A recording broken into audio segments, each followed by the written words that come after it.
हे guys, my name is Jyoti and welcome back to my channel food books and music. चॅनलला अजूनही subscribe केलं नसेल तर चॅनलला सबस्क्राईब करायला अजिबात विसरू नका. उपवासाचे तेच पदार्थ खाऊन तुम्हाला जर कंटाळा आला असेल, म्हणजे खिचडी आणि शाबू वडे वगैरे असं बनवून तेच उपवासाला खायची इच्छा होत नसेल, तर आज आपण बघणार आहे उपवासाचे थालीपीठ. शाबूपासूनच बनवलेले असे थालीपीठ उपवासाला चालणार आहे. तर चला आपण रेसिपीला सुरुवात करू.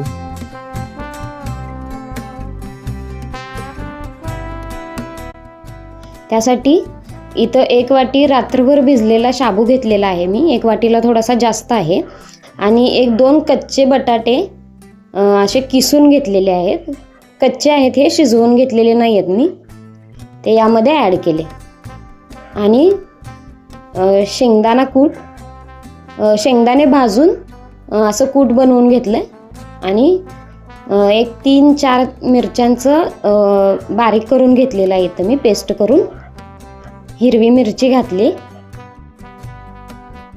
आता यामध्ये चवीपुरतं मीठ टाकू आणि हे असं एकत्र मिश्रण करून घेऊ याचं. तुमच्याकडे जर जिरे आणि कोथिंबीर चालत असेल तर ते पण यामध्ये घातले तरी चालतील.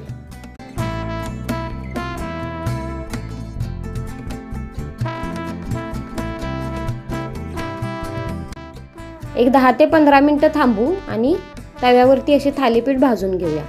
त्यासाठी तुम्हाला किती मोठ्या आकाराचं पाहिजे तितकं तुम्ही करू शकता. मी इथं छोटे छोटे केलेले आहेत, म्हणजे व्यवस्थित भाजतात.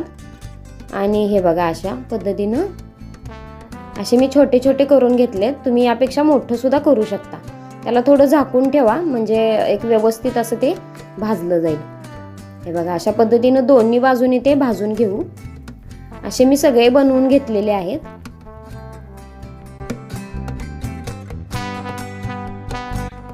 तर अशा पद्धतीनं बनवून तयार आहे आपल्या थालीपीठाचं ताट. चॅनलला अजूनही सबस्क्राईब केलं नसेल तर सबस्क्राईब करायला अजिबात विसरू नका. उपवासाच्या थालीपीठाची रेसिपी कशी वाटली कमेंटमध्ये मला नक्की कळवा. व्हिडिओला लाईक, शेअर, कमेंट करा.